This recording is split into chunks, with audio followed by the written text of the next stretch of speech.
Hello, welcome to the Hive With Us Podcast. I'm your host, Daniel Martinez.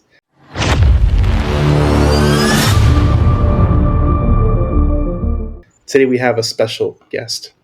He's another land investor. You know we love land investors. But his name is Dan Haberkost. Part of the country you from, Dan? Originally from Ohio. I live in San Diego now, but lived in Colorado for years after college and moved out here this year. I did not know you were in San Diego. Mm-hmm. I did not know. We should get lunch because I live like an hour from San Diego. Oh, where at? I live by Temecula. Oh, sure. Okay. I just went up to Big Bear for Labor Day weekend, so I probably drove right by you. Absolutely. You did. I didn't know you were this close. This is what we do on the podcast. We find out these things. Then we work it out. Yeah, we can definitely get some. I go to San Diego like once a month. Do you know Steve Anderson by chance? No, I don't think so. So Steve Anderson, he runs a meetup in San Diego that I attend once a month. It's like the first or second Thursday of the month. But I go to his meetup. That's the only time I go to San Diego. And I don't go to LA either. So it's just I don't blame you on not going to LA. You know how it is. Yeah. Like you only need to drive whenever you need to drive, and that's it. Yeah, absolutely. So let's talk a little bit about land. How long you've been doing real estate, and how long you've been doing land? Because sometimes that's two different answers for a lot of people. Yeah, I started buying rentals slowly in 2018, my last year of college, just via house hack. I was trying to do a house hack or two every year. Quickly realized the low and no money down thing isn't really applicable to buy and hold real estate beyond a couple small properties. And so I figured out I need to make money more than just a middle-class job, because that's what I had at the time. And so speaking of meetups, I was living in Colorado at the time, and I went to a meetup in Colorado Springs, and I met a guy who'd been doing land and development for the last 45, 50 years, longer than I'd been alive. And I'd go down to Pueblo, Colorado every weekend, and I'd help him in his business. I'd help just any way I could to learn from him. And he was doing simple infill new construction. And so he started teaching me how to do that. I would help him finding real, people to buy his houses, and eventually to find the land to do the builds. And so we started doing some projects together. I learned the simple infill new construction, but more than anything, I learned how to go direct to seller for land. So that ultimately started in 2019, and that's when I started Front Range Land. And so now Front Range Land is the active land business that has been the way of scaling my income to buy more and more rental properties over these last 6 years. Gotcha. So you're straight out of college, so you're probably 28, 29? Yeah, 28 now, yeah. Oh, congratulations. I wish, it's always, when I was younger, I wish I would have found this. Sure. No, yeah. It's good. I think I found land when I was 26 myself, so I've been still pretty young. I've been doing it for 6 years, so it's been a very interesting journey, but it's opened my eyes to a lot of it gave me perspective. I think it's a lot of people don't have, because land is a different asset class, and a lot of people don't understand it in a lot of different ways, and a lot of people can't wrap their head around it. Mm-hmm. Yeah. So coming from houses to land, what was that transition like for you? As far as, like a big learning curve, or was it?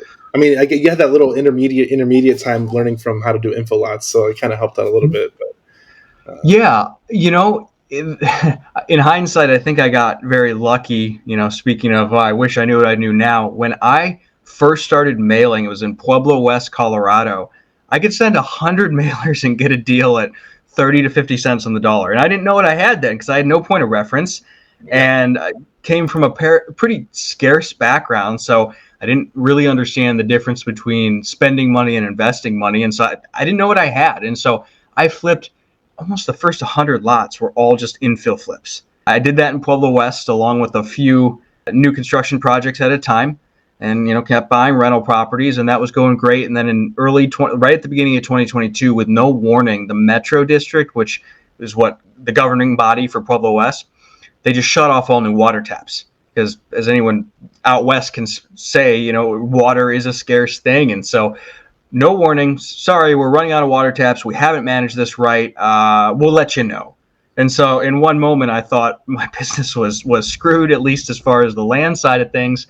And I had a lot of cash in lots and projects in process. Well, over the course of the next 8 weeks, it came to light that they were opening up the water taps at a much higher price and only with a small amount allocated every year, but the lots weren't worthless. But that was the impetus, like, I got to expand. So immediately started marketing in Florida, flipped a lot more infill lots there. And so in several hundred deals, a lot of it has been just simple infill lots, but more recently in the last, year or two, buying larger acreage. We got 35 acres under contract in Florida, and bigger pieces like that. But that's a big deal for Florida. 35 acres in Florida is a big deal. Yeah, that's an interesting one. It's got a dilapidated shed, it's got a bunch of crap on it. We're working on getting cleaned up as efficiently as we can. But yeah, it's in an area where there aren't a ton of parcels that big. So that's a promising one. But to answer your question more specifically, it was a slow and steady transition. And it was kind of forced where that market really died, at least for just simple buying and selling of land after the water tap thing. And so I had to expand, and then it has gotten more competitive. It's not competitive like other real estate assets, but just buying an infill lot at 40 cents on the dollar isn't quite as easy as it used to be. And then I'm continually doing new construction. I'll say I am excited again about new construction because lumber has come down. So I have a new contractor, and this is still in Colorado in Pueblo West, that I tested out with just a simple duplex build. They're just finishing it. They're right within budget. I'm just keeping this one. Great. We got it done in about 4.5 months. We'll see when we actually get the CO. But going to do a number of infill spec builds going into next year as well, because that's just a simple system. So anyways, I'll pause there. No, I like I said, I've never built anything from ground up. Most we've done is we're doing some roads and some stuff, and we've thrown in some mobile homes, but I've never done anything ground up 100%. So it's new stuff for me. So I think having the right contractor makes it a lot easier. Mm-hmm. That is everything. Yeah, that's the whole game. Yeah. If you have the wrong contractor, you're in the wrong deal. Yes, you could have bought the deal right and everything, and it blows up. Yeah, and finding a contractor who wants to work with an investor, because you talk to a lot of contractors, and they'll just give you the mom and pop price that's as high as they can possibly mark it up. You got to find the contractor that's okay with, it's going to be, and you have to make good on this, but all right, I'm just going to build you this commoditized product as an investor. I don't have to deal with any bullshit that would come with, building a dream home for an end user, and I'll just charge you, X fee. And so for this duplex, it's a father-daughter contractor team. They charged me a $50,000 fee, and I got it done well below appraised value. And they were happy, though, because they're not dealing with clients. They just I send them the draws. I just double-check their numbers and everything are where they're supposed to be. And so it's much easier for them. And not every contractor wants to do that. So you've got to find the ones that are happy to build for investors with an arrangement like that. That's good. I think I don't like dealing with contractors. They can be a pain, but I mean, I think if you find the right one, like I said, hopefully don't get too complacent. You can do a lot of business with them and keep it going. Mm-hmm. Yep. So I think you get a little steamroller going and people get a little antsy. Yeah. I can tell you in 2021, I had to bail a contractor out of jail. So I learned about the bail system that year. Didn't know anything about that. The real estate business has so many, you learn a lot about a lot of different things when you deal with different situations and different transactions. One of my first deals, never bought any real estate, nothing at all. I bought a property that had a squatter in it that was family, and they didn't want to deal with it. So I had to evict the family member from their squatter house, and that was very interesting. I wasn't the landlord, but I had them sign a landlord arrangement, so I didn't want to. Who are you? Yeah. Fun. But you got to deal with fun stuff throughout the journey. And then the deal I had in Florida, they were on the property and they wanted time to sit on the property. So we agreed on the price, agreed on a holdback, and then we gave them some money up front to start the move, and then we're gonna give them the rest whenever they left. And you're stealing from us, you're doing fraud. I'm like, just do your side of the agreement, and I'll pay you. And we ended up we told them I'll give you an extra $10,000 just to leave, based on the original agreement. I'm like, okay. And they left me a burnout RV on that property. Oh boy. Wow. So you deal with a lot of different curveballs in this business, and it's fun. It's fun. Can be. Well, I think that example and some of the ones I could tell you, in important lesson is you got to put aside your ego and put aside what you think is right in any given situation. What's the best way to just get this freaking transaction done? Like what you just said. Of course, it sounds like you were in the right. They weren't doing what they said they would, but the consequence of, or the pain in the ass to show that or go through it's not worth it. It was easier just to give them 10 grand and walk away. And that's a lesson I think every business owner has to learn, where you got to put aside, even if you feel justified, how do I just get this done and move on so it doesn't end up going to court or taking just huge amounts of time and effort. Absolutely. That's always the biggest thing. Is it worth the squeeze? So tell me a little about your bigger land deals that you're working, and what was the thought process to get into bigger land? Yeah, so I have done, to be clear, I try to be transparent. I have not done any like making $500,000 doing a subdivide, anything that size yet, working on it, but I've done hundreds of the land flips that are the 10 to 30 with some outliers, some bigger outliers on both sides. So working on acreage in Florida, we can get bigger spreads like that 35 acres.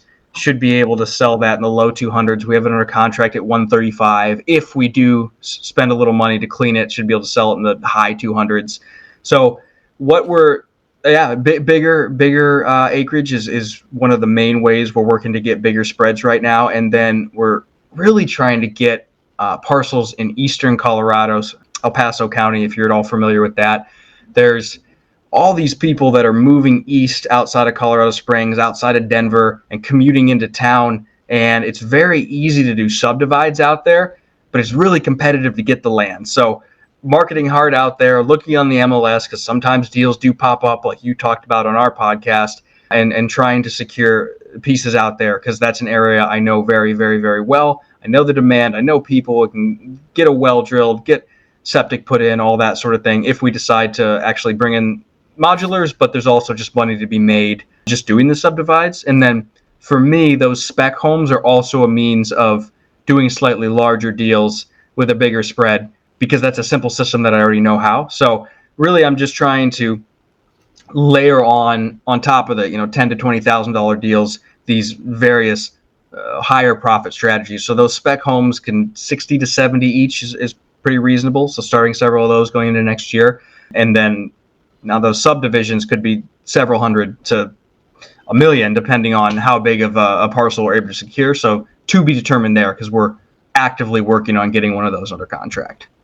I think one of the main things about land is you have to find your own avenue to value add, and you can layer on the value add like you're building. I think it's great. How much are you adding just by doing a spec home on your property? Because I know you're holding these as rentals, but what's that potential value you're creating just by doing that value add? Yeah, so the duplex should be all in. Let's see, I spent 20 on the land, water tap, plans, GC fee and everything was 420, so 440, and then with debt service and everything, it should be like 455, 460. And then the contractor built and sold a couple of those at 580. So I think that's going to have, I think it's going to appraise a little bit lower than that, because we're just waiting on the last few things to get the CO and refi and get the appraisal. So in my mind, I'm calling it like 550, 560, so about 100. And then on the single family specs that I'm going to do going into next year, I got a couple lots set up for that. All in their cost 260. I spent 15 to 20-ish on the land, so just call it 280. With debt service and everything, call it 295, and then we'll sell that around 375, 380. So after realtor fees and all that, 60 to 65-ish in there for the single family builds. I like creating I think us as land guys, and I think you're kind of taking a step further than a lot of us, is we're actually creating affordable housing in their own little way. So you're creating housing in general, which is huge. Yeah. So I commend you for that. Thank you. I think everybody, all the land people, they kind of play their own little level of affordable housing in some way, shape, or form. And then I like the value add creation of subdivision, because it makes stuff that's unaffordable affordable, and that's the biggest caveat with that. And I was going to say, even from just a pragmatic position, I like doing the entry-level 3-bed, 2-bath, 1,500-foot ranch, because it just appeals to the biggest buyer pool. So it's our generation, the millennials, buying their first home, many of them, and then the downsizing boomers build or buy that. So in my mind, I just feel safest with these longer term plays where it takes some time and the market can change in 6 to 8 months, I feel I sleep well at night doing that sort of build because it's at the bottom of the market price wise as far as new construction. So there's almost no new construction available under 400, and so we'll be able to. At the highest, I've sold one of those at 398. At the lowest, at 365. So right now they're selling around 375, 380. So, and then if it couldn't sell, it's very rentable as well. Yeah, if you can't sell it at the price you want, you got to rent it. Yeah, that's the rule. Exactly. We don't make the rules here. No, I wish. Yeah. What's your opinion on the current state of the market? Have you seen any pullback, or I mean, you kind of mentioned your pricing pullback from the market highs, but have you seen anything relatively on your land sales and even on your building sales? Okay, so let me kind of speak to the different parts of the country I'm doing business in. So in the Southeast and Florida and the Carolinas, that's been great for just making money, for just simple buying and selling. And I saw a slowdown for summer, but that's normal in Florida because so much of the population leaves and it's so hot. Did not see any slowdown in North Carolina. And to be determined, we got a couple offers this week on some Florida properties, so it seems to be picking up back to normal, but I'm not entirely sure. Was it normal summer slowdown, or is it going to remain slower? I'm not sure. We'll see. I still think if you're in the affordable parts, and especially the secondary markets or tertiary markets to these places that have just received so much population growth and so much infrastructure growth with new businesses, I think you'll be fine. A lot of these, especially in the Carolinas, man, a lot of these markets, you can still buy a new house for $250,000. And then on the flip side of that, people are moving and businesses are coming there. And so I'm like, man, it's hard to go wrong in those sorts of areas. So I have not seen any slowdown in the Carolinas. North Carolina especially is where I do a lot of business. Now switching to Colorado, where I've done the builds, and that's where all the rental properties are. No change in rentals. I mean, there was a little pullback from like the absolute peak in late 2021, 2022 in Colorado Springs and Pueblo, but I mean, really, really marginal. It's just not that you can rent every unit in 24 hours. It was just crazy for a while. So not really any pullback in rents. As far as the spec builds, there was a big pullback in 2023. And I had issues with my former contractor where he's not a bad guy. He just kind of fell apart and he couldn't manage the subs and he was too soft. They would push him around too much and beat him up. And so anyways, definitely saw a pullback. The prices came down substantially, probably that would be 10-ish%. And that's mostly rebounded where it's not quite at peak, but it's close to peak. So I'm going to do these single family spec builds leading into next spring. So it's the best time of year to sell them. And I fully expect those to go well. So all that to say, other than in the Southeast, I'm seeing just more normalcy, right? Seasonality's back. Like in Florida, Colorado, things will slow down as we get past the little fall rush here. Inventory is still low-ish, but more normal. So I think just more of a normal market anywhere that I'm doing business. What's your ratio to like land to other things? Are you doing more land like 80%, 90%? Yeah, so I mean, there's two buckets in my mind where the land is the way to make money, and then the rentals are a way to shelter that money, shelter that income, of course, legally. And then I think of them almost like savings accounts that somebody else is filling for me for the future, like my 401k. And then also, of course, they appreciate ideally over the long term. So the rentals, I just let all the income from those just go into the accounts, their respective accounts. I don't touch any of that. That's just, oh shit money, I kind of call it. So the land business is all the active, and I think of that as everything. So what's the ratio? Like 60-40, 70-30? 60, like, I guess I have 26 different rental units. So they just sit in the income sits in their respective accounts. So I'm not buying rentals every month. I bought 2 fourplexes this year and then this duplex that'll be built. So those will be the properties I bought and or built and kept this year. As far as land flips, should do 70-ish, maybe 75 this year. Oh, wow. It's not bad. It's not bad. It's a lot of volume.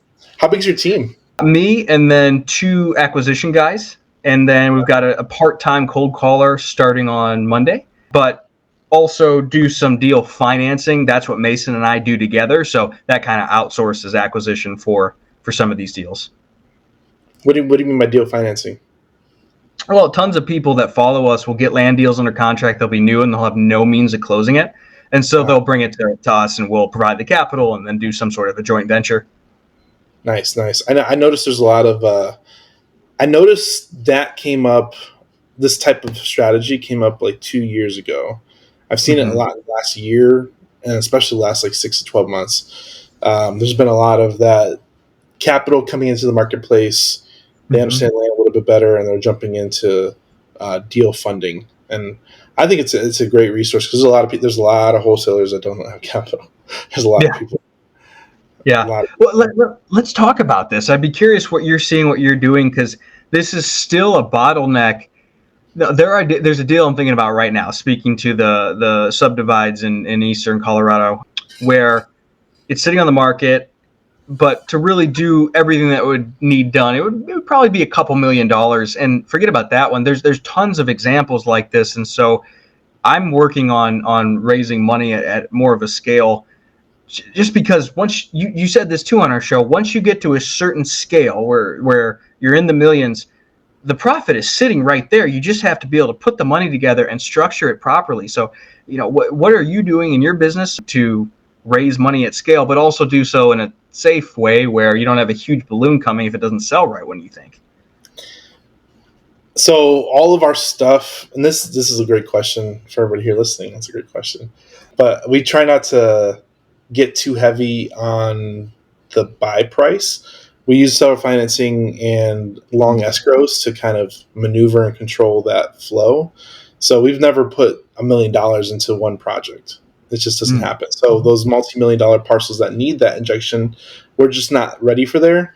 And I think you kind of hit it nail on the head a second ago, is that the capital at that level is few and far between. So you really have to build up the confidence of that capital to kind of outlay what the projections look like, because the biggest thing with capital that operate at that size is they like to make sure they're secure.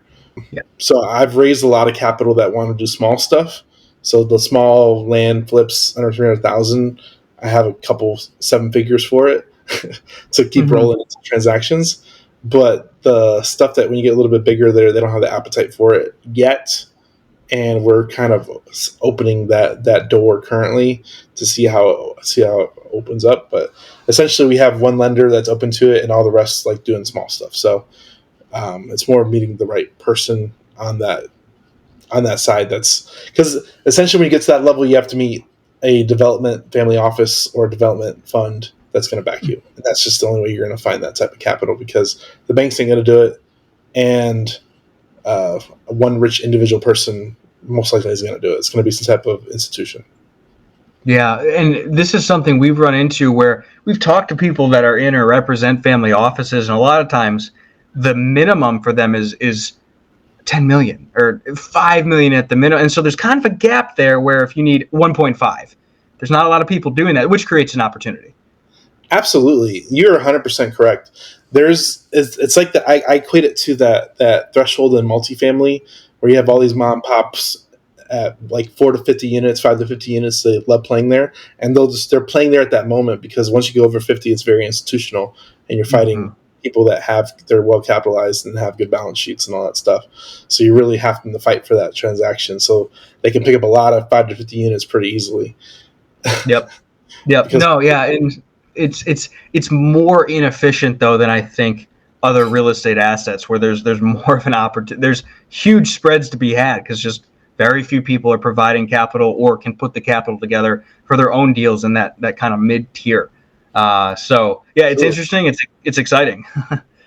Absolutely. There's a wide open space for it. And if somebody figures it out, they're going to be in the money for a lot of different places, because there's capital needs for that asset type and that asset class, and especially that amount type everywhere, from Texas to Colorado to Florida, you name it. There's thousands, if not hundreds of thousands of potential tracks that fit that parameter.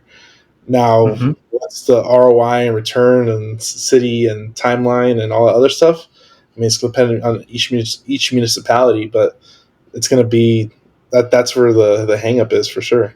But there's a big wide open space for us. I hope somebody here listening reaches out to Dan or I about that opportunity, because there's a lot of opportunity there. There's a lot of opportunity there, and it's going to take. The problem is it takes two to 5 years to work out. So somebody going along for the ride. Who knows? Can you specify? You mean dealing with cities and municipalities to do so, or what were you referring to there? So generally, it depends on your state too, but generally you're going to be in like California. You're going to be doing paperwork for 3 years. Oh yeah. You're going to be doing paperwork for 3 years, and you're going to be doing building and vertical construction or horizontal construction for another 2 to 3 years. So it's a 5-year play, 6-year play. Mm-hmm. Whereas if you do some places like Texas, maybe Colorado, maybe like Florida, you might get that down to 3 to 5 years, but 3 years on the minimum. So you really have to, and there's a lot of uncertainty during that 3 years. Yep. Well, okay, so this is something I learned from my older friend that I told you about. We're finding these places that the demand is there, but it's much easier to get these things done. So like where I do these new builds in Pueblo West, it takes 4 to 6 weeks to get a permit. I spend $2,000 for the engineering, and then you don't even have to be licensed to do so. Let me lay this out. You need an engineer for the trusses, but the lumber company does that. They have that in-house, so that's easy enough. You don't need any license to do the actual house plan. I could draw it, so I hire a designer and I pay him $500 for the house plan, $200 for the plot plan, and then the engineer I pay to do the foundation and the soils is $2,000, and it takes 4 to 6 weeks to get a permit. And we're on track to build this thing in somewhere between 4 and 5 months. So finding places like that where there's still demand and it's not, Hickstown where nothing's going on. It's the same sort of thing with these parcels, eastern Colorado I'm talking about. A lot of the counties east of Denver, east of Castle Rock and Colorado Springs, if you stay 35 acres or bigger, by right, you can do a well and you can subdivide these multi-100-acre parcels to 35s just by doing the survey, right, redoing the plat, all the legal descriptions, recording it yourself. And so you can get these things done very, very quickly, and then the builds are easy because you can drill a well by right and septic. And so I've always tried to target places where the process is very easy like that. And so in both of those contexts can deploy a lot of capital and get it done much quicker than some of these areas you're talking about, God forbid in California. So finding those failed subdivisions have been amazing, where all utilities are in place, no horizontal work needs done. And there's a lot of those around the country. There's a lot of them. There's a lot of those. They just ran out of money. And I think there's a lot of fear because people are out of money. So they're afraid they're not going to hit money targets, and they're afraid somebody's going to start holding the bag, which is a lot of risk, 100%. I think the play where you're doing exempt subdivides and building, I think those are 100% the better option. But we're at what price point, that's for, if you do 35-acre tract with a house, you're hitting that $500,000 price point. And there is buyers for that. There definitely is. But when you get to more expensive land, you're going to, even with a larger tract, like even with stuff we do in Texas, let's say it's 10,000 an acre, we're doing a exempt subdivide, it's going to be 100,000 and you build something. Now we're in the 400s or 500s, we're hitting that same price point. So if you're at a high price per acre area, you're going to have a problem. Yeah. You're going to have a problem. Is what it is. So then you have to outweigh, if you go the county route and doing density, what's the timeline for that? What's the timeline for roads? What's the timeline for paperwork? And that's what we're seeing. So we're doing a project now in Poteet, and it is extensive. It's been long and it's been taxing. Yeah. Can hear it in your voice. Yeah. It's been taxing. So we're learning through it ourselves, but we got really good terms. We got really good funding on it, and like I said, we're trying to work out through the timelines. But it's, I don't know. We'll see how it goes. But there's potential 10 figures on it, 9 figures. Okay. Yeah. Not 10 figures. I think that's $1 billion. No. Wait, 6. I don't even know. I forget my math. 8 would be 10 million. 9 would be 100 million. It's like 7 to 8 figures. 7 to 8 figures. Wow. Okay. Sorry. That's exciting. Yeah, it's like that 8 to 11 range. It could go up to. So Nice. Excellent. I don't Yeah. know. You Yeah. know, it's very nerve wracking because, like I said, Mhm. you have that uncertainty. We have experience in big land, but not sub entitlement land. So it's just Mhm. breaking barriers and breaking ceilings and all the stuff that come with that. And Sure. it's nerve wracking. It's a little nerve wracking. Definitely. Definitely. And that's, I think, something that's good to highlight. I've been uncomfortable since I started my business pretty much nonstop all the time. Like, if you're growing a business, you're uncomfortable almost all the time. I'm sure you can relate to that. Absolutely. I think when you get comfortable and complacent, you get left behind. And not that Hmm. you have to be comfortable and complacent all the time. I think if you're growing in your growing stages, I think you got to welcome it and take it on head on. Because even stepping out of college or working a W-2 for somebody else, stepping into entrepreneurship, you're got to get uncomfortable, breaking barriers in your own business, quitting your job, getting uncomfortable. So you got to be careful getting uncomfortable, and it's just the bottom line. You're not going to last very long in business if you're not getting uncomfortable really quick. Yeah. Yeah. Agreed. What is a quote that is yours or somebody else's that you resonate with? Oh, mistakes love a rush decision. Alex Hermosi always says that. And Ooh, that has stuck with me. It was a podcast early last year about his money rules, and that one, there's so many times I tend to be the type that makes decisions too quickly naturally and jumps into things too quickly, and so that one I think about a lot. Mistakes love a rush decision. I think there's definitely a balance to that. Mm-hmm. I think sometimes, especially in this business, in real estate in general, you have to make quick decisions. You have to, or else you miss opportunity. Sure. So I think that scale might differ for different people in different types of businesses because Totally. we have to make quick decisions. That's the bottom Yeah. line. We have to Yeah. make quick decisions. We're not going to do very much business if we don't make quick decisions.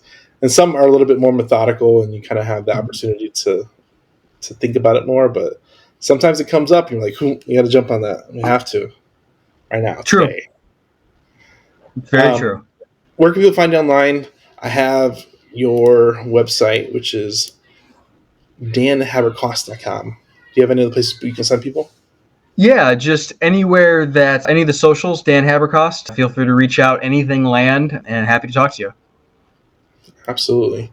For everybody here, thanks for tuning in. We appreciate your time. Thanks, Dan, for coming on. I think we had a great conversation. I hope you all like, share, subscribe, share with a friend. We'll see you next time. Thanks, guys.